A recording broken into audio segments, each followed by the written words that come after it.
and all right, it indirectly also affect the potential for economic growth in the country. All right, Mr. David, let me come in here. Thank you for joining us. Good morning to you once again. Oftentimes, we hear a lot of stories that, oh, this person has stolen a lot of money and he has hidden it under a fake name somewhere, you know, out of the country. But I want to speak about the challenges we face and how we can rectify it. Sometimes we hear that this money has come back. Actually, we hear that the monies have come back. They've been able to recover the money. But after that, we just hear about it and we don't hear anything again. So these monies that are being able to get back to the country, how do we follow through with accountability to make sure that they are used for the betterment of Nigeria? Because if you ask me, it's not all about just getting these funds back. What are these funds being used for?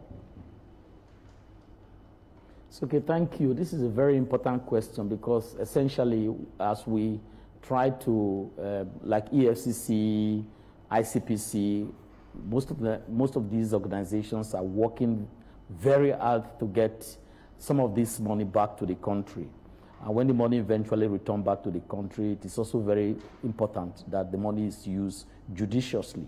And if you look into the Proceeds of Crime Act, there are all regulations there that specify very clearly how such money, when it returns back to the country, how it is put in the central bank account and how it will be used. And one example is the Abacha II, which is the $325 million that was returned back to the country, which our organization, African Network for Environment and Economic Justice, participated in monitoring, which led to the Mantra report, the monitoring recovered asset through transparency and accountability. The money was used for cash transfer program in Nigeria, and most poor Nigerians benefited from that cash transfer program. And I can tell you that over 1 to 2 million Nigerians who benefited from this cash transfer program as a result of this money that came from the Abacha's recovered asset. Then we also have the Abacha III, which was also the money recovered, millions of dollars, which was also used for major infrastructural projects across the country. I mean the Lagos-Ibadan Road, we have the Niger Bridge, and we have the Abuja-Kanu Road. These projects were all supported by this recovered asset. So, and then we have also seen situations where EFCC have also, in a press briefing, disclosed some of the recovered assets returned to the owners. And so, for me, this is a very good case of crime must not pay. The most recent case is the former central bank governor, which the EFCC recovered, some of those houses that was recovered. That is an excellent example of how the anti-corruption entities are working within the Proceeds of Crime Act to ensure that these all illicit financial flow challenges are also tackled. The same thing applies to the extractive sector, because the mining sector is also faced with the challenge of illicit financial flow. And one of the things we're trying to do now to unpack with our new project we're currently implementing with support from the FCDO, the UK government, is to see how we carry out a study to unpack how the illicit financial flow manifests in the mining sector.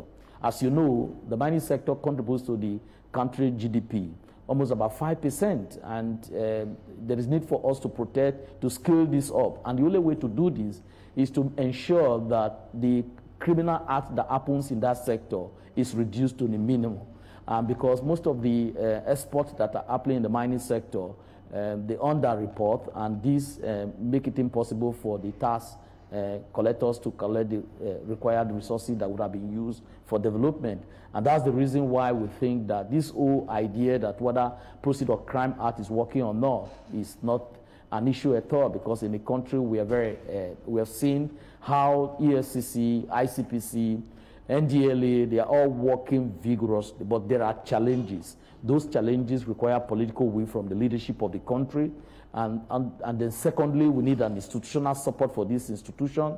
And then thirdly, we need the finance to strengthen the workforce of those organizations so that they can be able to carry out their function as spelled out in the Proceeds of Crime Act, which provides the national asset recovery architecture for the country. And leveraging on that legal framework, I think institutions like EFCC and ICPC will be able to help the country to recover assets and use those assets, manage them very well, and use them to achieve development for the country. Right.